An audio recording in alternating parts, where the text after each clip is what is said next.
সেই রান্নাঘর নিয়ে চলে এসেছি ববিতার রান্নাঘরে। তো আজকে সরস্বতী পুজো, তো দেখতে শুনতে পাচ্ছেন গান বাজছে।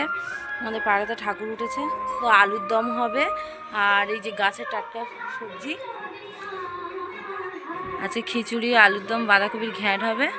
বন্ধুরাও অনেক কিছু দেখাতে পারিনি। এই যে আলুর দমটা হয়ে গেছে নিরামিষ, কত কালারফুল হয়েছে দেখো। তো এই নিরামিষ আলুর দম করেছি, আর এই যে নিরামিষ বাঁধাকপির ঘ্যাঁট হচ্ছে বন্ধুরা।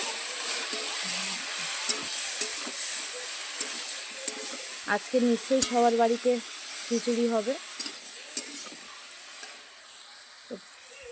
এই সব খিচুড়ির জন্য সব রেডি হয়ে গেছে, আর এদিকে ঘ্যাঁটটাও হয়ে গেছে, আর এই যে খিচুড়ির চাল জাল বসিয়ে দিয়েছি।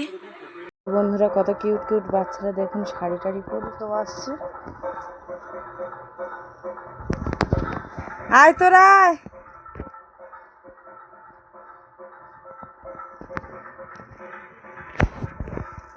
অঞ্জলি দিছি।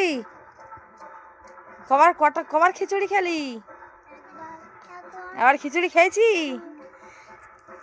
কে শাড়ি পরে দিচ্ছে কে? বাহ বাহ, সন্ধ্যার পর থেকে।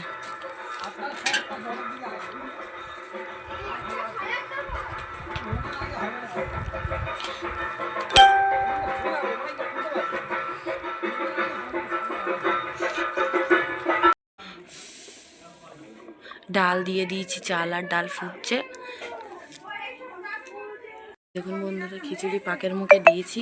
তো বন্ধুরা এই ফার্স্ট টাইম খিচুড়ি করছি, কত কালারফুল হয়েছে দেখো।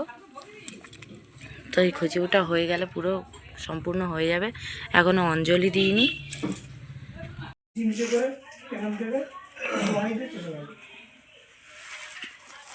হিংসা এসে গেছে আমাদের দেখে। আমি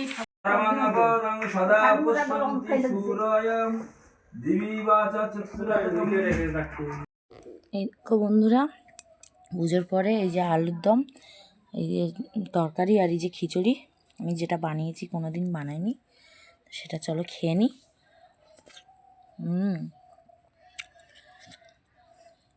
ভালো হয়েছে, চলো খেয়ে নিই। যদি ভিডিওটি ভালো লাগে অবশ্যই লাইক, কমেন্ট, শেয়ার, চ্যানেলটি সাবস্ক্রাইব করবেন। ধন্যবাদ।